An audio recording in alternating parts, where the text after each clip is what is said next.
नमस्कार, हमारे YouTube channel famous stories of the world में आपका स्वागत है। मेवाड़ी गाथा की सीरीज चल रही है। इस सीरीज में हमने इससे पहले मेवाड़ के महाराणा मोकल के बारे में जानकारी प्राप्त की या उसकी जीवनी सुनी। अब देखिए महाराणा मोकल के पुत्र महाराणा कुंभा की जीवनी या उसकी जीवन गाथा सुनेंगे, जिसके बारे में बिल्कुल स्वर्णिम इतिहास है। देखिए महाराणा कुंभा जिसने अपने जीवन काल में कोई युद्ध नहीं हारा, लेकिन अपनों के द्वारा ही मारा गया। तो चलिए ऐसी वीर की वीर गाथा सुनाते हैं, जिसका काल स्थापत्य कला का स्वर्ण काल कहलाया।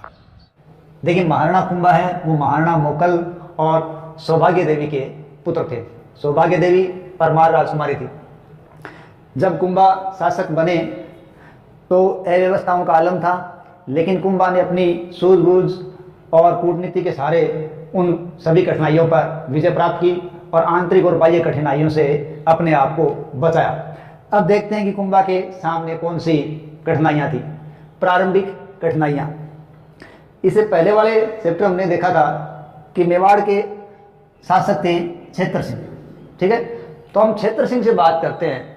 क्षेत्र सिंह की उपपत्नी के पुत्र थे चाचा और मेरा। ठीक है, ये चाचा और मेरा 3 पीढ़ियों से सेवा में थे। इसके कारण इनका प्रभाव बढ़ गया था और इनका प्रमुख सहयोगी हो गया महपा पंवार। ये विद्रोही हो गए और इन्होंने अपने आप का प्रभाव बढ़ाने के लिए प्रयास किया और कहते हैं इन्हीं ने ही मोकल की हत्या करवाई थी। चाचा मेरा और महपा पंवार के द्वारा ही षड्यंत्र से मोकल की हत्या करवा दी गई थी। अब कुंभा ने क्या किया कि रणमल और राघव देव के नेतृत्व के अंदर चाचा व मेरा का दमन करने का प्रयास किया और वो इसमें कामयाब हो गए। लेकिन चाचा के पुत्र थे एका और महपा पंवार, ये भागने में कामयाब हो गए और ये कहाँ पहुंचे? ये मालवा के सुल्तान महमूद खिलजी की शरण में पहुंचे। इस प्रकार ये अपने आप को बचाने में कामयाब हो गए और मालवा की शरण में चले गए। इस प्रकार ये प्रारंभिक घटनाएं जो आंतरिक थी उस पर कुंभा ने अपनी सूझबूझ से विजय प्राप्त कर ली। अब बात करते हैं मेवाड़ और मालवा के संबंध। देखिए मालवा के संबंध की शुरुआत इस घटना से हो चुकी है। क्यों? क्योंकि मालवा के जो सुल्तान महमूद खिलजी है, इन्होंने कुंभा के विद्रोहियों को शरण दे रखी है। तो ये तो युद्ध का तात्कालिक कारण हो गया। लेकिन मेवाड़, मालवा, गुजरात, अगर हम मेवाड़ और मालवा को देखें तो नजदीक नजदीक क्षेत्र है। तो एक तो ये पड़ोसी क्षेत्र थे, दूसरा दोनों ही अपने राज्य विस्तार के अंदर लगे हुए थे। तो इनमें संघर्ष आज नहीं तो कल होना जरूरी था। लेकिन जब महमूद खिलजी ने विद्रोहियों को शरण दे दी और कुंभा ने पत्र लिखकर उनको मांगा, लेकिन महमूद खिलजी ने उनको लौटाने से इनकार कर दिया। इस कारण कुंभा ने महमूद खिलजी पर आक्रमण कर दिया। तो ये युद्ध होता है सारंगपुर का युद्ध। 1437 में कुंभा ने कहाँ हमला किया? उन्होंने आक्रमण किया महमूद खिलजी पर। ठीक है, और ये सारंगपुर का युद्ध हुआ। इसमें भयंकर युद्ध के अंदर लास्ट में मालवा के सुल्तान की सेना हारती है और मालवा के सुल्तान भागते हैं, लेकिन भागते हुए ये सुल्तान पकड़े जाते हैं और कुंभा उनको 6 महीने तक अपने पास कैद रखता है और उसके बाद वापस छोड़ता है। बताया जाता है कि कुंभा ने इसी सारंगपुर के युद्ध को जीतने के निमित्त विष्णु को समर्पित, ठीक है, कीर्ति स्तंभ का निर्माण करवाया था। इस प्रकार जब महमूद खिलजी को 6 महीने बाद छोड़ दिया तो महमूद खिलजी अपने अपमान को या हार को नहीं भूला था, उसका बदला लेना चाहता था। उसने 6 साल बाद, किसने? महमूद खिलजी ने 1443 में 6 साल बाद कुंभलगढ़ पर आक्रमण किया। यहाँ जब कुंभलगढ़ पर आक्रमण किया तो कुंभलगढ़ के दरवाजे के पास, बाण माता मंदिर के पास, कुंभा ने दीप सिंह के नेतृत्व में एक शक्तिशाली सेना खड़ी कर रखी थी। कहते हैं सुल्तान के साथ 7 दिन तक खतरनाक भयंकर तरीके से संघर्ष चला और सुल्तान का बहुत हानि उठानी पड़ी। और 7 दिन बाद जब वो जीता तो उसने बाण माता के मंदिर को तुड़वाया, नंदी की मूर्ति को तुड़वा दिया। यहाँ से वो चित्तौड़ की ओर बढ़े, लेकिन चित्तौड़ पर वो असफल हो गए।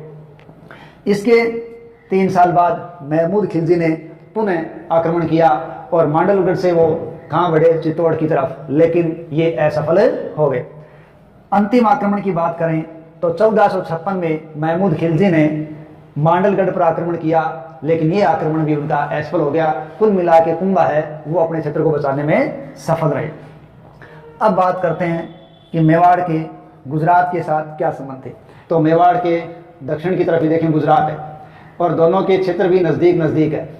यहाँ आबू का जो क्षेत्र है उस आबू के क्षेत्र को मेवाड़ के द्वारा कब्जा कर लिया जाता है।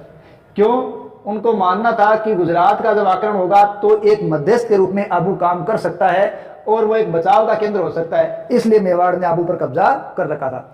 और अब तक गुजरात की जो आंतरिक राजनीतिक व्यवस्था थी जो कुंभा से पहले उलझी हुई थी, अब वो व्यवस्था सुधर चुकी थी और इधर मेवाड़ भी राज्य विस्तार में लगा हुआ था और गुजरात भी राज्य विस्तार में लगा हुआ था।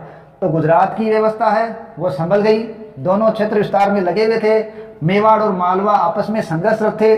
सिरोही आबू की जो स्थिति है वो इन दोनों के लिए बीच का रास्ता बना रही थी और मेवाड़ गुजरात संघर्ष की पृष्ठभूमि से तैयार हो रही थी। अब हुआ क्या, देखिए नागौर के शासक थे फिरोज खान। जब फिरोज खान की मृत्यु हो जाती है तो यहाँ शम्स खां शासक बनते हैं या हाकिम नियुक्त किए जाते हैं। फिरोज खां की जगह शम्स खां जब नागौर के हाकिम बन जाते हैं, लेकिन फिरोज खां के भाई मुजाहिद खां हैं वो शम्स खां पर आक्रमण कर देते हैं और उसको भगा देते हैं। शम्स खां भागकर मेवाड़ पहुंचते हैं और कुंभा से मदद मांगते हैं। कुंभा शम्स खां की मदद करते हैं और मुजाहिद खां को भगाकर शम्स खां को पुनः नागौर का हाकिम बनाया जाता है। लेकिन उनसे ये शर्त रखी जाती है कि वो कुंभा की अनुमति के बिना यहाँ कुछ कार्य नहीं करेंगे। लेकिन कुंभा की अनुमति के बिना ही शम्स खां ने क्या किया, यहाँ निर्माण कार्य, किले की मरम्मत ये करवाने प्रारंभ कर दिए। ये बात कुंभा को नहीं जची और उन्होंने उस पर आक्रमण किया। शम्स खां को भागना पड़ा और इस प्रकार नागौर किसके कब्जे में आ गया, मेवाड़ के कब्जे में आ गया। अब शम्स खां यहाँ से भागकर कहाँ पहुंचे, वो गुजरात की शरण में पहुंचे। इस प्रकार जो शम्स खां पहले कुंभा के साथ सहयोगी थे या कुंभा से जिन्होंने मदद प्राप्त की थी, अब वो कहाँ पहुंचे हैं, गुजरात। और उन्होंने गुजरात के सुल्तान शासक कुतुबुद्दीन के साथ अपनी पुत्री का विवाह कर दिया और अब उन्होंने योजना बनाई कि वो कहाँ आक्रमण करेंगे, मेवाड़ पर आक्रमण करेंगे।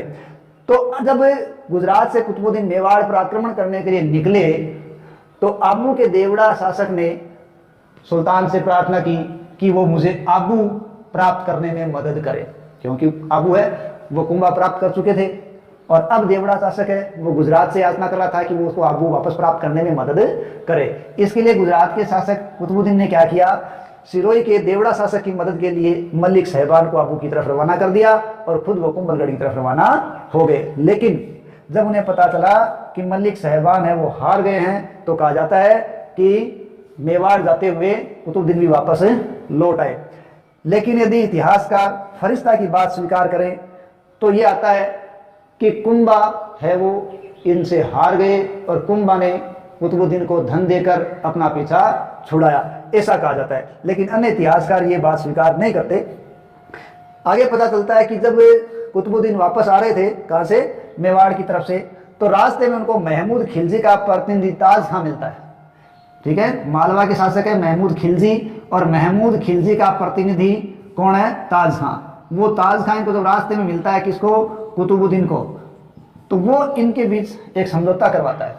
कौन, ताज खां, कि मालवा और गुजरात है वो दोनों मिलकर मेवाड़ पर हमला करें। गुजरात करेगा दक्षिण की तरफ से आक्रमण और उसे जीतने पर दक्षिण के हिस्से दिए जाएंगे और उधर मालवा भी आक्रमण करेगा और उसे मेवाड़ के मुख्य भाग और अहीरवाड़ा का क्षेत्र जीतने पर प्राप्त हो जाएगा। ये दोनों के बीच समझौता होता है और ये समझौता क्या कहलाता है, चंपानेर की संधि के नाम से जाना जाता है। तो चंपानेर की संधि किसके बीच होती है, गुजरात और मालवा के शासकों के बीच होती है, जिसके आधार पर दोनों ने मेवाड़ को जीतकर अलग अलग बांटने का समझौता किया था। अब यदि फरिश्ता की माने तो पता चलता है कुंभा ने धन देकर दोनों को रवाना कर दिया, जबकि कीर्ति स्तंभ प्रशस्ति और रसिक प्रिया की बात माने तो कहा जाता है इन दोनों की संयुक्त सेना को कुंभा ने हरा दिया और इसी जीत के उपलक्ष्य में उन्होंने हिंदू सुल्तान की उपाधि प्राप्त की, हिंदू बादशाह की उपाधि प्राप्त की। इस प्रकार कुंभा ने अपनी कूटनीति और अपने राजनीतिक वैभव के द्वारा अपनी आंतरिक और बाह्य कठिनाइयों पर विजय प्राप्त की और अपने राज्य में स्थायित्व प्राप्त किया। अब बात करते हैं मेवाड़ और मारवाड़ के संबंधों की।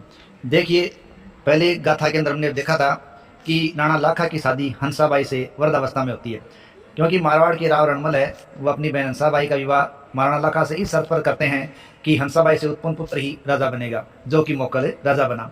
लेकिन मोकल की हत्या जब चाचा मेरा द्वारा कर दी जाती है तब महाराणा कुंभा वो शासक बनते हैं।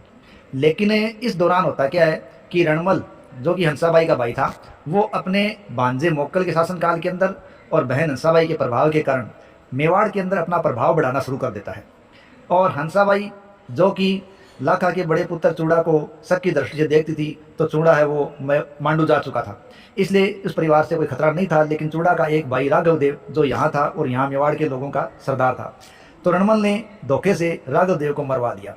इस प्रकार रणमल अब मेवाड़ के अंदर मारवाड़ के अपने विश्वस्त राठौड़ सरदारों को लाता रहा और मेवाड़ में अपना प्रभाव बढ़ाता रहा। लेकिन मेवाड़ के सरदार इससे नाखुश थे और उन्होंने कुंभा के साथ मिलकर रणनीतिक साझेदारियां की और वो धीरे धीरे रणमल के इस प्रयास से छुटकारा पाने का प्रयास करने लगे।